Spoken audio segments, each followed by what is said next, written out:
এই লোকটি দোকানে ব্যবসা করানোর জন্য কালোর ভিতর আশ্রয় নিয়েছিল। কালো করার পর থেকে দোকানের ব্যবসা আগের তুলনায় দ্বিগুণ হয়ে যায়, কিন্তু তার 1 মাস পরেই দেখা যায় তার উপর উল্টো কালোর প্রতিক্রিয়া শুরু হয়ে যায়।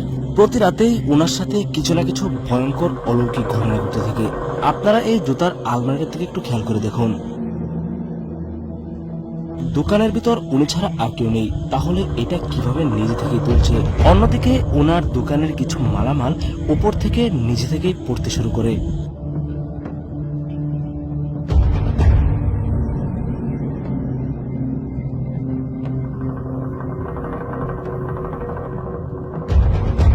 আসলে কেউ যদি শয়তানের পূজা করে তাহলে তার সাথে রাত দিন 24 ঘন্টায় একটা ইবলিশের অনুসারী দুষ্ট জিন সবসময় উপস্থিত থাকে। মূলত সেই জিনটিকে তার সাথে উপস্থিত করার মূল উদ্দেশ্য হচ্ছে তার মনের দুনিয়াবী সকল ইচ্ছা পূরণ করার জন্য। কিন্তু কেউ যদি সেই জিনের অপব্যবহার করে ফেলে তাহলে তার সাথে এমন উল্টো প্রতিক্রিয়া করতে শুরু করে। আর এই লোকটির সাথেও ঠিক তাই হয়েছে।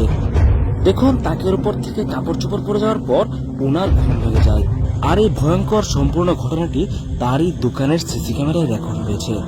এতক্ষণ পর্যন্ত যা কিছু ঘটেছে সবগুলোই তার ঘুমন্ত অবস্থায় হয়েছে। তিনি এগুলোর কিছু নিজের চোখে দেখতে পাননি। তিনি পড়ে যাওয়া মালগুলো গুছিয়ে আবারও ঘুমানোর প্রস্তুতি নেন, কিন্তু আমরা তার চোখে স্পষ্ট ভয় দেখতে পাচ্ছি। একা একটা দোকানের ভিতর ঘুমানোর পর যখন এমন ঘটনা চোখের সামনে ঘটতে থাকবে তখন যে কারোরই ভয় পাওয়ারই কথা। দেখুন, উনি ঘুমিয়ে যাওয়ার কিছুক্ষণ পরেই ওনার বাইকের ইন্ডিকেটরগুলো অটোমেটিক জ্বলতে শুরু করে।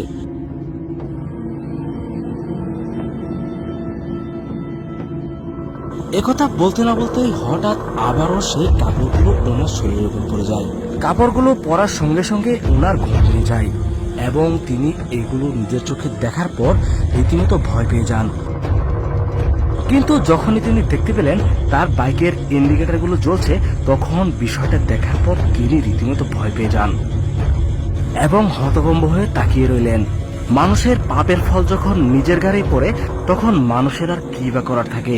তিনি তো শয়তানের পূজা করে শয়তানের কাছ থেকে সাহায্য চেয়েছিলেন। এখন যেহেতু সেই শয়তানের পক্ষ থেকে তার উপর বিপদ এসেছে তাহলে তিনি কি করে আল্লাহর কাছে সাহায্য চাইবেন? প্রিয় দর্শক, আমাদের সকলেরই উচিত কুফরের মতো নিকৃষ্ট কাজ না করে আল্লাহর আশ্রয়ে থাকা। কারণ আপনি যখন শয়তানের পূজা করবেন তখন আল্লাহর কাছে সাহায্য চাওয়ার মতো কোনো সুযোগ আপনার থাকবে না।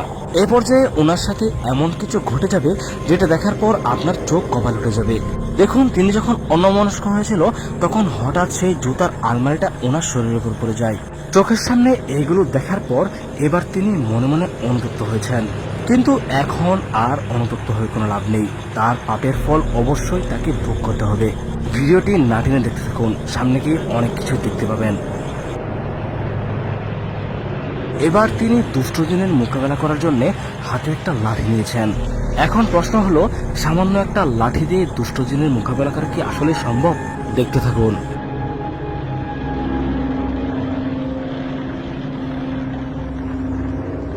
হঠাৎ ওনার হাত থাকা সেই লাঠিটা ওনার গলায় চেপে ধরে।